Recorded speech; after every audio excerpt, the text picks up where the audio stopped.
अच्छा, क्योंकि ये भी स्टार्टिंग की आप लोगों की लैब्स हैं तो इसमें इतने डिफ़िकल्ट कॉन्सेप्ट्स नहीं हैं, ठीक है?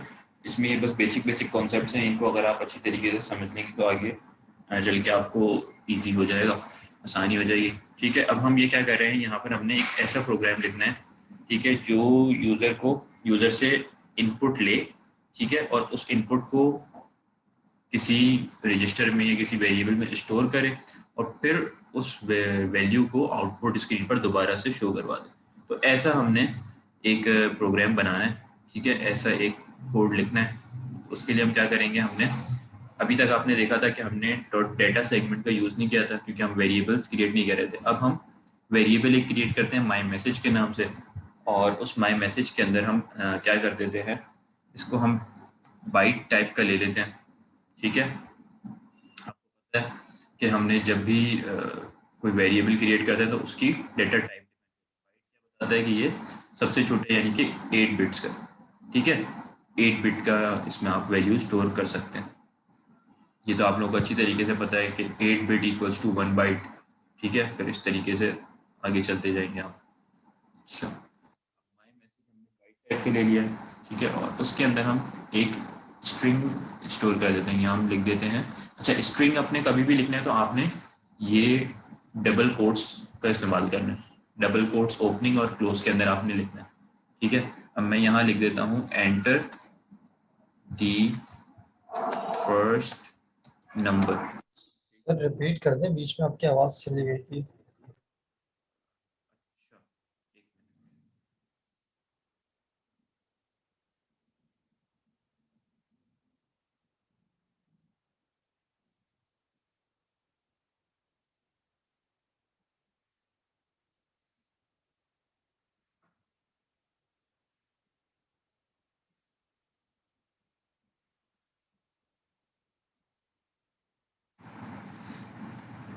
अच्छा, अभी आ रही है आप लोगों को वॉइस? सर आ रही है। ठीक है। एक मिनट। अच्छा, हमने चलें दोबारा से इसको कोड को देख लेते हैं। जैसे अभी हमने लास्ट इसमें देखा है स्टार्टिंग में कि हम जब भी एक कोई आइडेंटिफायर क्रिएट करते हैं, ठीक है? तो हमने उसका कोई ना कोई नेम देना होता है, तो यहाँ पर हमने एक नेम क्रिएट कर दिया माई मैसेज के नाम से, ठीक है? और उसकी डेटा टाइप देनी होती है, तो डेटा टाइप आपने यहाँ पर से मैं जैसे अगर मुझे 8 बिट की उसमें वैल्यू आ सकती है तो मैंने बाइट दे दिया। ये डेटा टाइप्स वाला कॉन्सेप्ट तो सबको समझ आ गया ना, कि अगर 8 बिट्स हैं, 8 बिट्स आपको वैसे भी पता है कि 8 बिट इक्वल्स टू 1 बाइट होती है, ठीक है? फिर इसी तरीके से 2 बाइट्स यानी कि 2 बाइट्स कितना हुआ, एक वर्ड, यानी कि अगर हम 8 इंटू 2 16 होता है ना, तो 2 बाइट्स कितना हुआ, 16 बिट्स, ठीक है? यानी कि एक वर्ड। फिर 32 बिट्स अगर हमारे पास है तो हम उसको क्या कहेंगे कि डी वर्ड। तो इस तरह हम डेटा टाइप्स डिफाइन कर सकते हैं। तो हमने अभी सबसे छोटी ले ली बाइट यहाँ पर, ठीक है? और हमने कोई भी इस माई मैसेज के अंदर वेरिएबल माई मैसेज के अंदर कोई भी मैसेज स्टोर करना है या कोई डेटा स्टोर करना है तो हम कर सकते हैं। अब मैं यहाँ पर एक स्ट्रिंग स्टोर कर रहा हूँ, चूँकि कोई इंटीजर या डेसिमल स्टोर नहीं कर रहा, तो मुझे यहाँ पर डबल कोटेशंस लाजमी देने जब भी आप स्ट्रिंग स्टोर करेंगे, ठीक है? तो डबल कोटेशंस के अंदर मैंने लिखा इंटर द फर्स्ट नंबर, ठीक है? अच्छा, ठीक है? इसके बाद आपने क्या करना होता है, 0 th,0 a h,0, ठीक है? ये आपने जब भी कभी स्ट्रिंग लिखेंगे, ठीक है? तो ये आपने लाजमी 0 dh, 0 ah और 0 ये लिखना लाजमी है। बेसिकली ये क्या कर रहा होता है, ये आपकी जो ये लाइन है, ठीक है? ये स्ट्रिंग है, इसकी लाइन ब्रेक कर रहा होता है, इसका कर्सर डिफरेंट लाइन पे ये इंस्ट्रक्शन लेके आता है। ये किस तरह कर रहा होता है, ये बेसिकली एक इंस्ट्रक्शन है असेंबली का, ये एंड ऑफ लाइन का एक कोड है, समझ लें आप। ये एंड लाइन को एंड करना बता रहा होता है, यानी कि यहाँ पर लाइन एंड हो गई है, अब आप डिफरेंट लाइन के ऊपर चले जाओ तो ये यहाँ पर लाइन को ब्रेक कर देगा, ठीक है? इंटर द फर्स्ट नंबर के बाद अगर आपने चाहने के कर्सर नीचे आ जाए तो उसके लिए क्या होगा, 0 dh, 0 ah और 0। इसको फर्दर इन डिटेल हम एक्सप्लेन करेंगे, एक डिफरेंट टैब है उसके अंदर पूरा इसको डिफाइन किया हुआ है, तो वहाँ पर आपको बता देंगे कि 0 dh, 0 ah बेसिकली हेक्सा है, ठीक है? तो इसका क्या मतलब है, ये किस तरीके से लाइन को लॉजिकली ब्रेक कर रहा होता है, ये आपको बता देंगे। अभी भी आपने एक स्ट्रिंग लिखेंगे, स्ट्रिंग लिखने के बाद आपने क्या करना है 0DH 0AH, 0, ठीक है। फिर दूसरा मैसेज आपने स्टोर करना है, आपने कहा चलिए इसको कर देते हैं माई मैसेज 1, कर देते हैं माई मैसेज 2, ठीक है। उसमें भी हम बाइट टाइप का बना देते हैं, यहाँ हम कह देते हैं एंटर दी सेकंड, ठीक है।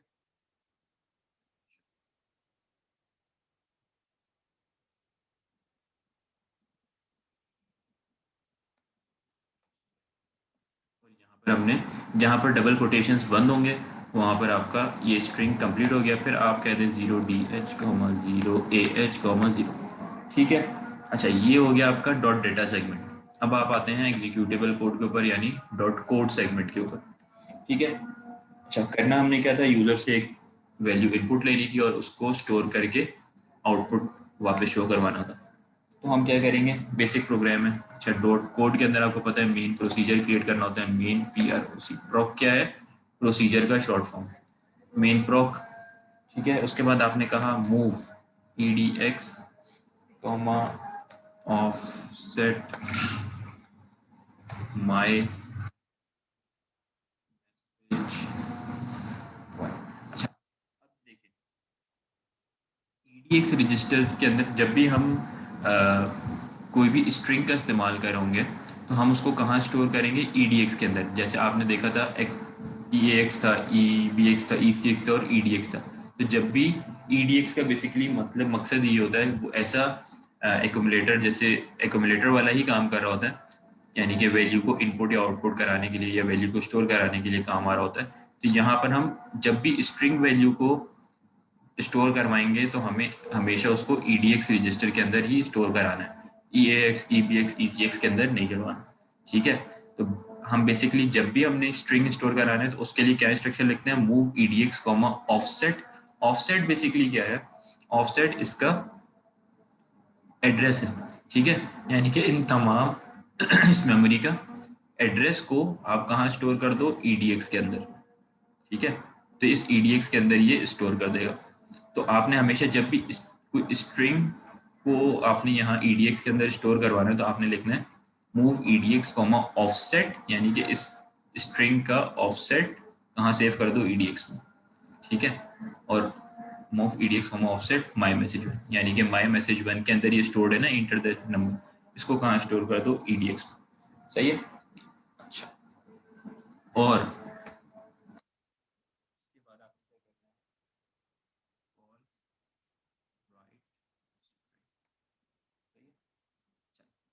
अब राइट स्ट्रिंग से क्या होगा, बेसिकली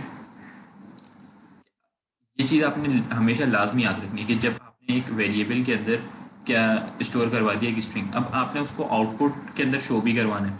आउटपुट में शो कराने के लिए आपने हमेशा क्या करना होगा, move EDX, offset my message 1, ठीक है। यानी कि इस माई मैसेज के अंदर जो भी स्ट्रिंग सेव है इसका ऑफसेट आप EDX में स्टोर कर दो, और इस EDX को कॉल आपने करना है, यानी कि इस मैसेज को इंटर द फर्स्ट नंबर, इस स्ट्रिंग को अगर आपने आउटपुट स्क्रीन पर शो करवाना है तो उसके लिए आप क्या कहेंगे, call right string. Right string क्या करेगा, इस EDX में जो भी वैल्यू स्टोर्ड है उसको आउटपुट स्क्रीन के ऊपर शो करवा देगा, ठीक है। जब भी अब आपने याद रखना है कोई भी स्ट्रिंग आपने आउटपुट स्क्रीन पे शो कराना है तो आपने उस स्ट्रिंग को एक वेरिएबल में रखना है, उस वेरिएबल का ऑफसेट आपने EDX के अंदर स्टोर करवाना है और कॉल राइट स्ट्रिंग करना है, सही है। सर इससे इसको आपका EAX में नहीं करा सकते स्टोर? नहीं, EAX में नहीं करा सकते, ऑफसेट आपने हमेशा EDX के अंदर ही स्टोर कराना है, ठीक है। अच्छा, अब यहाँ सिर्फ अगर हम इतना कर दें तो अभी हम इसको यहीं पर एग्जिट करते हैं और देखते हैं कि यहाँ पर क्या होता है, मेन प्रोसीजर और एंड। अभी तक क्या काम किया कि ये सिर्फ हम चाह रहे हैं कि ये इंटर द फर्स्ट नंबर जो हमारे पास है स्ट्रिंग, ये आउटपुट स्क्रीन पर शो हो जाए। देखते हैं, इंटर द फर्स्ट नंबर, ये हमारे पास आउटपुट स्क्रीन पर शो हो गया, ठीक है। अच्छा, अब क्या करना है, ये तो लिख दिया इंटर द फर्स्ट नंबर। इसके बाद क्या होगा, यूज़र कोई इनपुट करेगा, इनपुट करने के लिए यहाँ पर हमारे पास अगर हम देखें तो कुछ यूज़र नहीं कर सकता, उसके लिए हमें क्या करना पड़ेगा, उसके लिए हमारे पास कॉल राइट स्ट्रिंग के बाद हमें क्या करना पड़ेगा, आपने यहाँ पर देखा था यूजर से जब भी इनपुट लेना हो तो क्या करते हैं, रीड इंटीजर, ये देखें कॉल रीड इंटीजर, यही करते हैं, है ना। इंटीजर में वैल्यू लेनी है तो रीड इंटीजर कर दें, डेसिमल में लेनी है तो रीड डेसिमल कर दें, ठीक है। तो मैं कह देता हूँ कॉल, ठीक है, कॉल रीड इंटीजर करेंगे तो यूजर एक वैल्यू को इनपुट करेगा, ठीक है। और अब आप क्या करते हैं, उसको कॉल, यानी कि रीड इंटीजर से क्या होगा, हमारे पास जो भी देगा तो वो बाय डिफॉल्ट AX में जाके स्टोर होगा। बिल्कुल ऐसा ही है। जब ये रीड इंटीजर करेंगे तो यूजर के पास एक प्रॉम्प्ट शो होगा कि कर्सर ब्लिंक कर रहा होगा, यानी कि आप वहां पर यूजर कोई भी वैल्यू इनपुट कर सकते हैं। सपोज उसने 20 कर दिया, अब वो 20 ऑटोमेटिकली रीड इंटीजर की मदद से EAX रजिस्टर में स्टोर हो जाएगा। और राइट इंटीजर हम ऑटोमेटिकली जो भी चीज EAX रजिस्टर में स्टोर हुई होगी उसको आउटपुट स्क्रीन पे दोबारा शो कर देगा। अब यहाँ चलें, यहाँ पर मैं बीच में एक फुल CRLF कर देता हूँ ताकि एक लाइन ब्रेक हो जाए, इनपुट में और आउटपुट में आपको फर्क पता लग जाए, ठीक है। तो अब मैं यहाँ पर देखें मेरे पास आया इंटर द फर्स्ट नंबर, मैंने कहा 3 और एंटर किया तो यहाँ आ गया 3 + 3, यानी कि ये EAX में स्टोर हुआ जाके और राइट इंटीजर ने इस 3 को स्टोर जो हुआ था EAX में उसको आउटपुट स्क्रीन पे शो करा दिया। इस प्रोग्राम में कोई लॉजिकल इंस्ट्रक्शन परफॉर्म नहीं हो रहा, सिर्फ आपको समझाया जा रहा है कि ये यूजर से इनपुट किस तरह लेते हैं और वो कहाँ स्टोर होता है EAX में। अब आप EAX के अंदर जो भी वैल्यू उसको चाहे तो किसी वेरिएबल में स्टोर करके रख लें, चाहे उस वेरिएबल के ऊपर आप कोई एडिशन सब्ट्रैक्शन परफॉर्म कर लें, वो अब आपके ऊपर है, ठीक है। अच्छा, अब आपने यूजर से एक इनपुट ले लिया, यही काम दोबारा कर लें। आप कहें या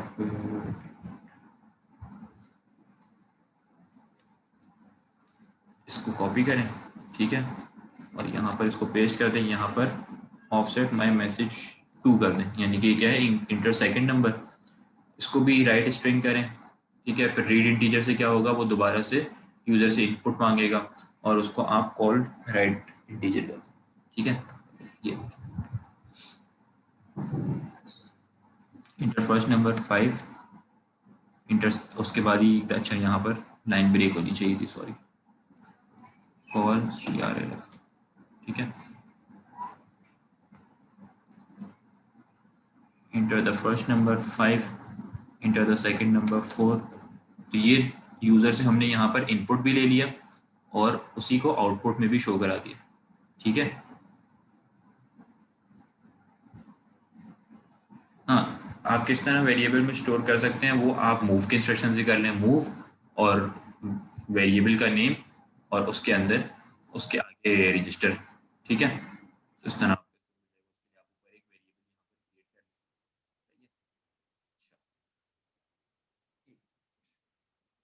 यहाँ पर अब आपको देखें तो सिंपल ये बताया हुआ है कि आपने ये एग्जांपल जो थी ये बेसिकली यूजर इनपुट इन असेंबली लैंग्वेज की थी, यानी कि आप यूजर इनपुट किस तरह लेते हैं, सर ठीक है जी। सर ये आपने जो काम करा है ये समझ तो आ गया, बस एक चीज क्लियर नहीं हुई, खाली उसको लाइन जी क्लियर नहीं हुई। ये जो आपने जो माय मैसेज के आगे बाइट के आगे जो लिखा हुआ है ना 0DH और हाँ 0OH, ये, इसका मतलब सही समझ नहीं आया। हाँ ये अभी मैंने आपको इसीलिए बताया कि अभी आपको सिर्फ आप इसको इतना भी याद रखें कि जब भी आपने एक स्ट्रिंग लिखना होगा, ठीक है, यानी इंटर द फर्स्ट नंबर, तो ये बेसिकली क्या करता है, स्ट्रिंग की लाइन जो है, यानी कि ये जो लाइन है इस लाइन को ब्रेक करने के काम आता है।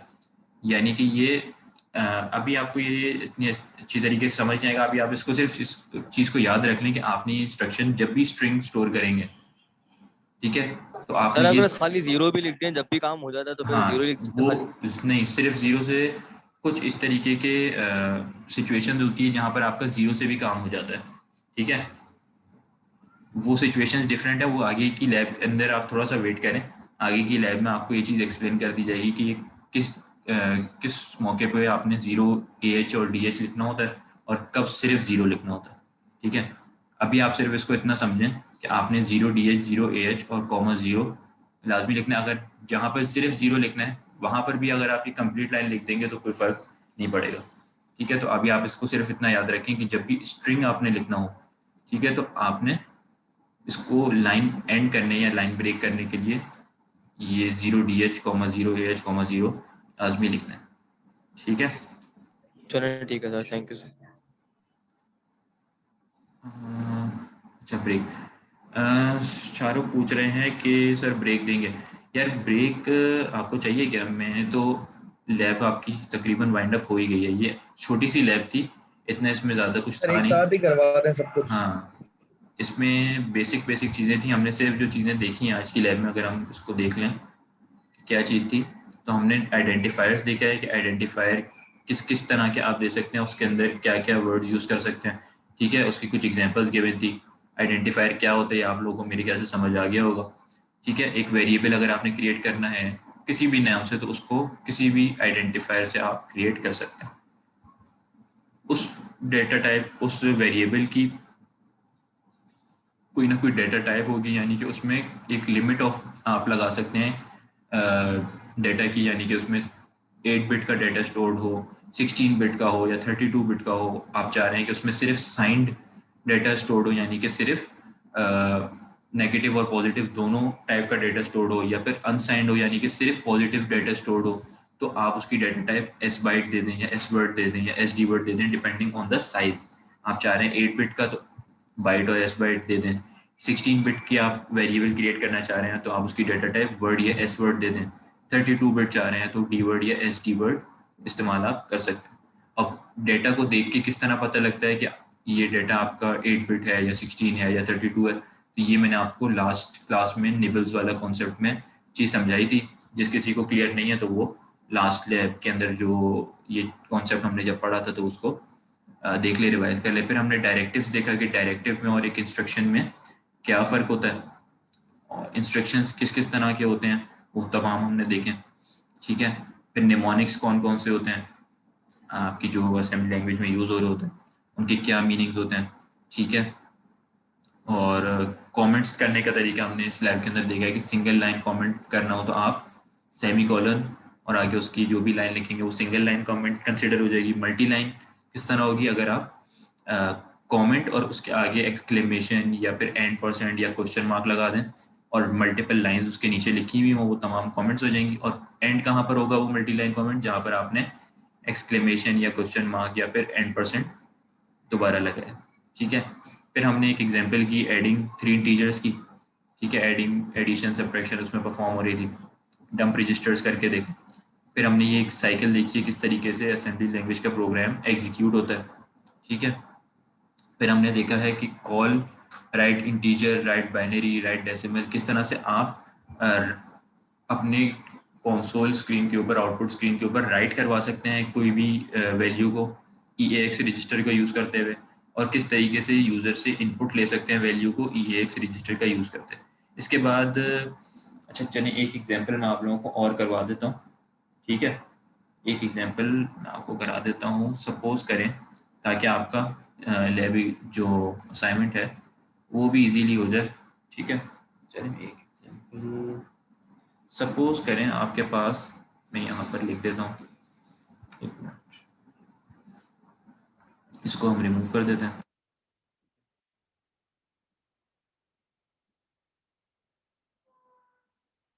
सपोज कर लें यहाँ पर ये आपके पास एक इक्वेशन गिवन है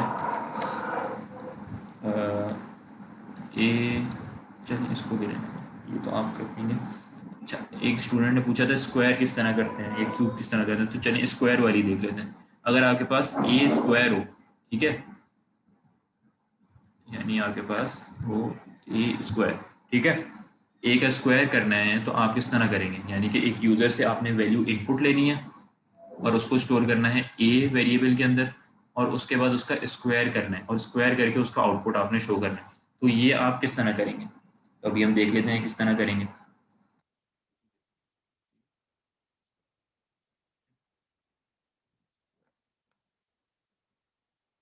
है, ये परफॉर्म करना है, आप इसको किस तरह करेंगे।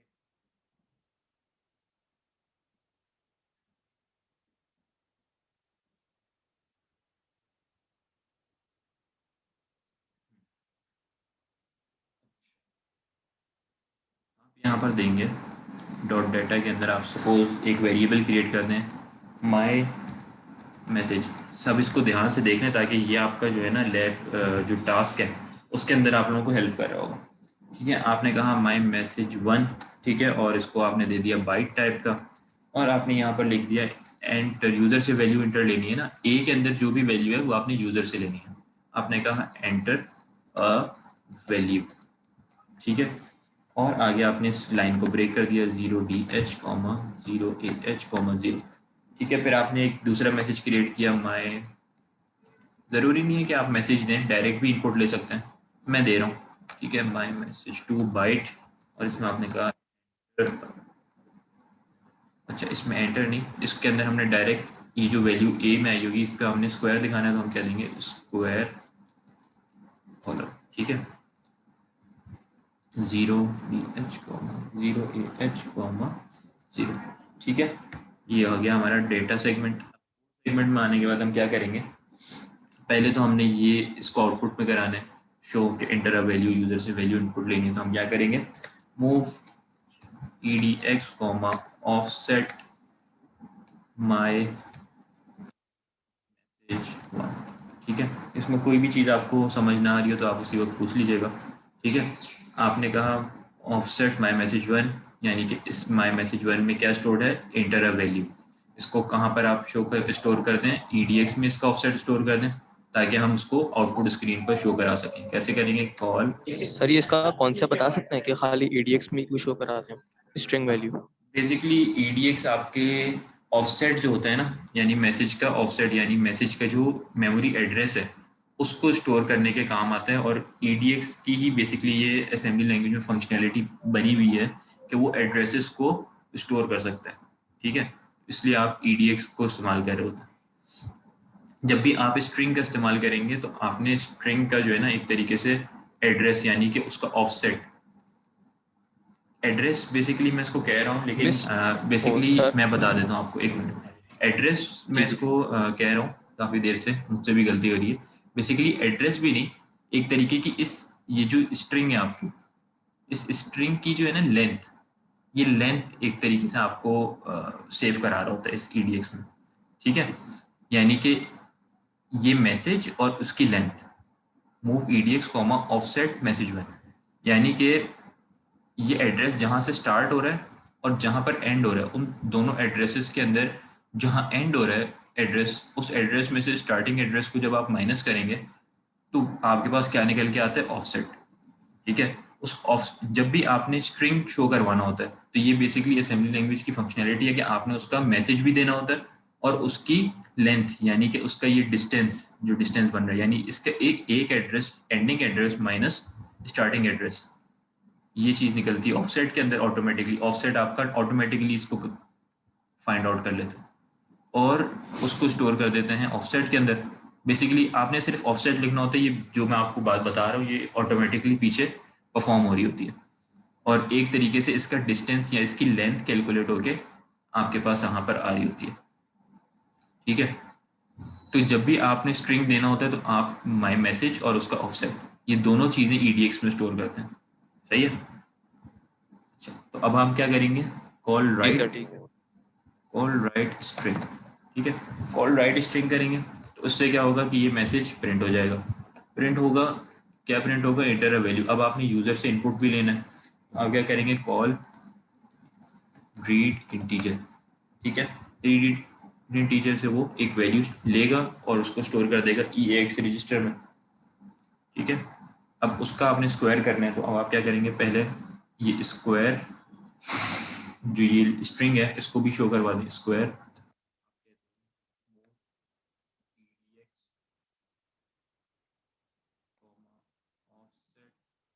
ऑफसेट वाला कॉन्सेप्ट समझ आ गया ना। वैसे ये आगे चल के इन डिटेल भी मैं आपको समझा दूंगा वीडियो इलस्ट्रेशन के थ्रू भी अगर आप कहेंगे। ठीक है, बस ये बेसिकली याद रखें कि ये इस जो स्ट्रिंग है ना इसकी एक तरीके की लेंथ कैलकुलेट करना होता है, इसका डिस्टेंस कैलकुलेट कर रहा होता है, और इस स्ट्रिंग के साथ साथ उसका डिस्टेंस, यानी कि उसके स्टार्टिंग एड्रेस और एंडिंग एड्रेस के दरमियान जो डिस्टेंस है किस तरह कैलकुलेट करता है, वो एंडिंग एड्रेस में से स्टार्टिंग को माइनस करता है, जो बीच में एड्रेस बचता है वो उसकी लेंथ एक तरीके की होती है, वो उसको ऑफसेट रिटर्न करता है। और जब भी स्ट्रिंग आपने देना हो तो आप याद रखें कि आपने उसका ऑफसेट और उसका मैसेज दोनों EDX के अंदर स्टोर कराना है। आपने कहा मूव EDX को ऑफसेट मैसेज टू, ठीक है। मैसेज टू में क्या है, स्क्वायर, और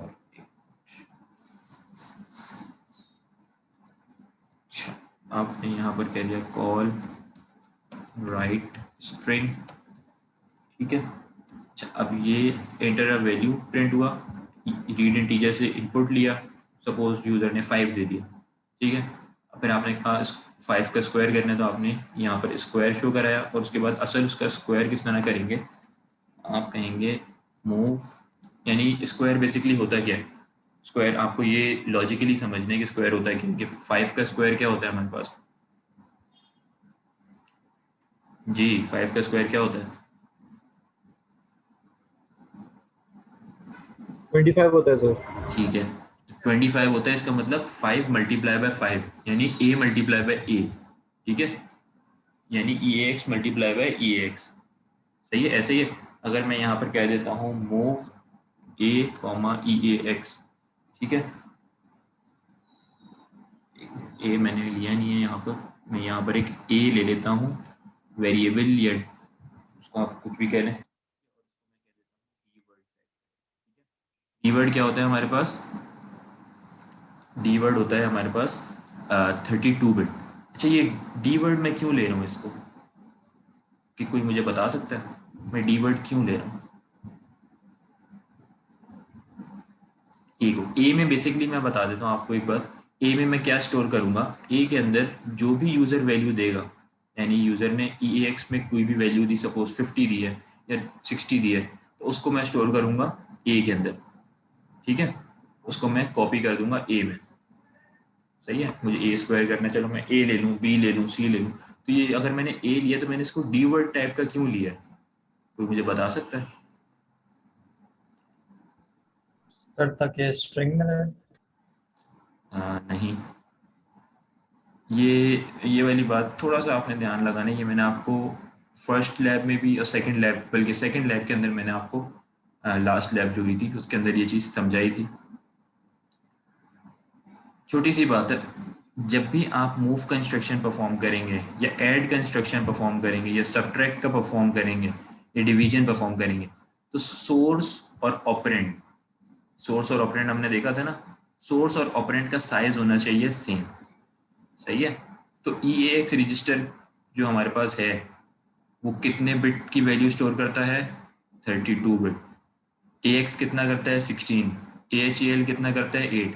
तो EAX जब 32 करता है तो हमें ऐसा ही वेरिएबल लेना पड़ेगा ना मूव कराने के लिए जो 32 बिट का हो, दोनों का साइज सेम हो। 32 बिट के लिए डेटा टाइप क्या होती है, डी वर्ड, इसलिए हम डी वर्ड ले रहे हैं। अगर यहाँ पर EAX की बजाय हम क्या कर रहे होते, हम कर रहे होते AX यूज़, तो मैं यहाँ पर एक ही डेटा टाइप क्या ले लेता, वर्ड। अगर हम AH या AL यूज़ कर रहे होते तो मैं क्या कर ले लेता, बाइट, ठीक है। तो जब भी आपने मूव, ऐड, सब्ट्रैक्ट कोई भी इस तरह का परफॉर्म करना है इंस्ट्रक्शन, तो सोर्स और ऑपरेंड का डेटा टाइप यानी कि दोनों की साइज हमेशा सेम होना चाहिए, इसलिए मैंने यहाँ पर डी वर्ड ले लिया। अच्छा, क्वेश्चन मार्क का क्या मतलब है कि इसमें मैंने ए में कोई भी वैल्यू स्टोर नहीं की, ये अनइनिशियलाइज्ड है, इसमें कोई वैल्यू स्टोर नहीं है, ये एम्प्टी है, ठीक है।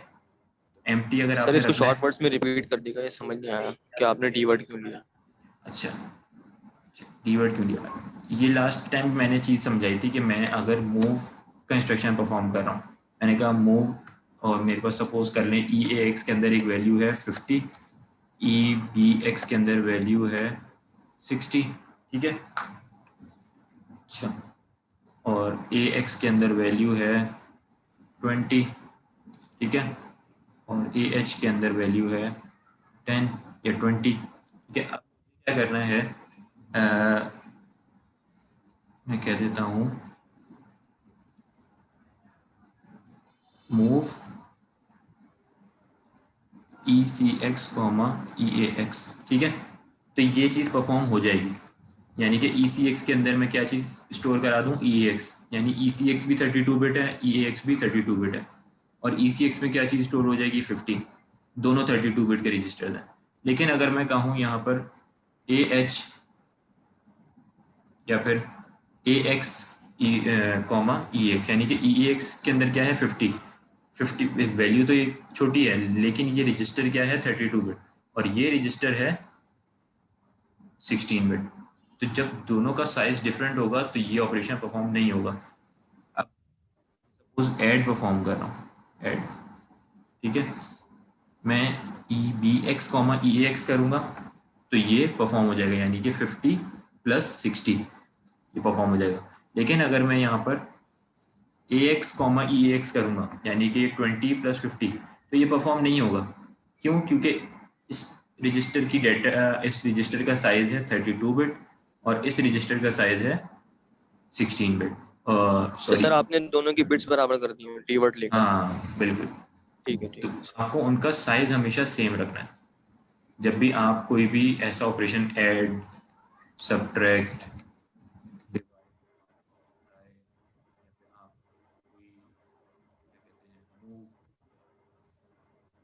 चेंज, ये सारे अभी और भी आगे चल के हम कीवर्ड्स देखेंगे कि किस क्या क्या परफॉर्म हो रहे हैं। तो जब भी आपने इस तरह का ऑपरेशन परफॉर्म करना हो तो दोनों का साइज हमेशा सेम होना चाहिए, इसलिए मैंने इसको डी वर्ड लिया।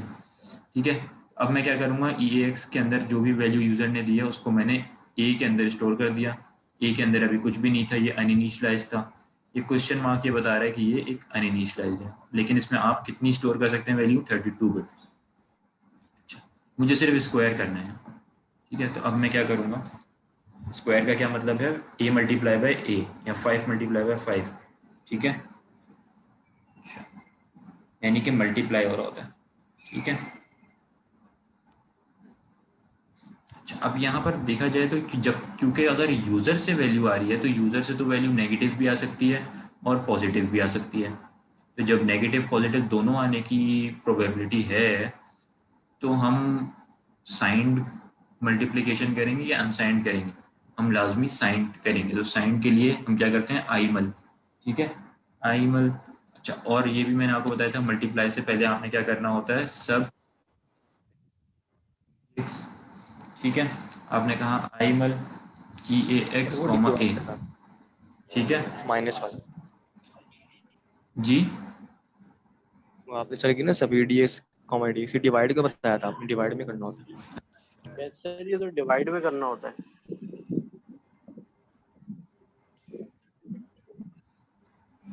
अच्छा, आप यहाँ पर क्या करेंगे, आईमल। ठीक है, क्योंकि आपके पास नेगेटिव भी आ सकती है वैल्यू, और आपने कहा आई मल्टीप्लाई EAX कॉमा ए। ठीक है, यानी कि EAX में क्या वैल्यू है जो यूज़र ने दी, सपोज 20 दे दी। ठीक है, और ए में क्या है, आपने वही स्टोर कर दी 20। तो अब दोनों में 20 वैल्यू है, तो आपने 20 मल्टीप्लाई बाई 20 के लिए क्या किया, आईमल EAX कॉमा ए। ठीक है, और उसके बाद आपने क्या कहा, कॉल। अब ये स्टोर कहाँ होगी जाके, सोर्स जाके ऑपरेंड में मल्टीप्लाई होगा और स्टोर होगा ऑपरेंड में ही। ठीक है, यानी कि डेस्टिनेशन के अंदर। आपने कहा कॉल राइट इंटीजर। ठीक है, कॉल CRLF। ठीक है,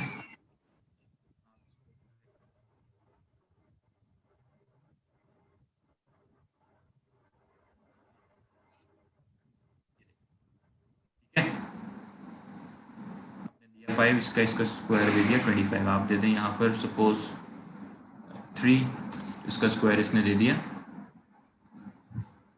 9। ठीक है, इस तरीके से आप स्क्वायर परफॉर्म कर सकते हैं। अब आपको कोई कह दे, अब यहाँ इस टास्क के अंदर किसी को कोई चीज़ समझ ना आई हो, बेसिक टास्क हुआ है, कुछ भी इसमें परफॉर्म नहीं हुआ, अगर कोई चीज़ समझ ना आई हो कि स्क्वायर किस तरह परफॉर्म हुआ। क्लियर है सर। क्लियर है? ठीक है, सिंपल सिंपल ये टास्क हुआ है कि राइट स्ट्रिंग से आपने ये दो स्ट्रिंग को शो करवाया है। ठीक है, रीड इंटीजर से EAX में एक वैल्यू स्टोर करवाई है। ठीक है, अब उसने 5 दिया, 3 दिया, वो रीड इंटीजर से आपने EAX के अंदर वैल्यू स्टोर हुई। अब आपने ये वापस राइट स्ट्रिंग किया ताकि ये स्क्वायर शो हो। और आपने उसका स्क्वायर करने के लिए ई एक्स को पहले ए में स्टोर किया, ए अनइनिशियलाइज था, और आई मल्टीप्लाई यानी कि ए को ही ए से मल्टीप्लाई कर दिया, यानी कि यहाँ पर ई एक्स में सपोज 5 था, 5 को ए में स्टोर किया और A multiply by 5 multiply by 5 हुआ 25। अब इसी तरह आपसे कोई कह दे कि क्यूब करना है तो आप क्या करेंगे, एक और दफ़ा मल्टीप्लाई कर देंगे, ठीक है। आपको कहते हैं कोई पावर 4 करनी है तो एक और दफ़ा मल्टीप्लाई कर देंगे, ठीक है। तो इस तरह से आप परफॉर्म कर सकते हैं। अच्छा, अब इसी के ऊपर बेस करता हुआ आपका लैब टास्क है ये रहा, ठीक है। अगर आप यहाँ पर देखें स्क्वायर, मैंने आप लोगों को यहाँ पर इसका पार्ट नंबर जो बी है वो मैंने आप लोगों को करके दिखा दिया है, ठीक है। इसके 5 पार्ट्स हैं और ये सारे एक एक मार्क का है, तो इस हिसाब से 5 मार्क्स अगर आपके पूरे आ जाएंगे 1 मार्क का, तो मैंने आपको ये स्क्वायर बता दिया। बाकी भी आपने करना इसमें कुछ भी नहीं है, सिंपल टास्क है, write a program in assembly language in which take 2 numbers from the user input, ठीक है, like first input is A and second is B and calculate the following. इन दोनों में तो सिर्फ एक ही हो रहा है यूज, वैसे आप स्टार्टिंग में ही ए और बी यूजर इनपुट ले लें। जैसे यहाँ पर हमने एक ए इनिशियलाइज किया, आप बी भी इनिशियलाइज कर दें, ठीक है।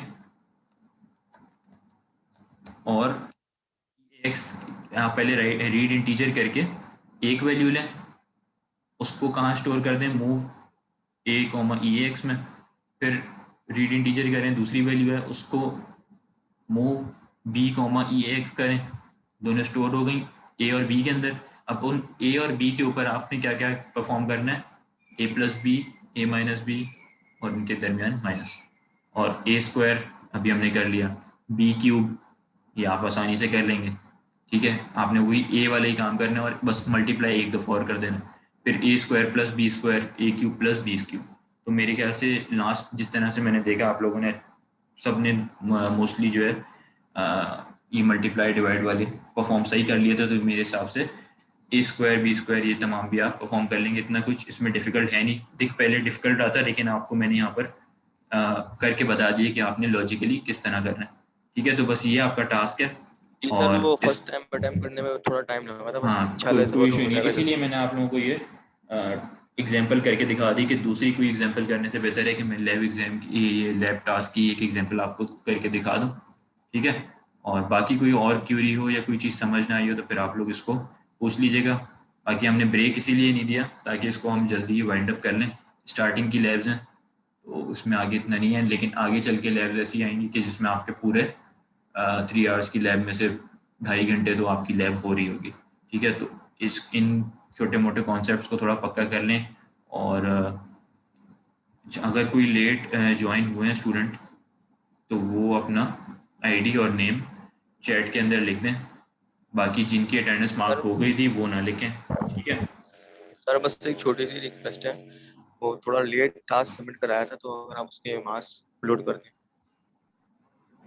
फर्स्ट टाइम हुआ था, इंशाल्लाह अब नहीं होगा, कोई इशू बोल नहीं। कौन रहे हैं, जी सर।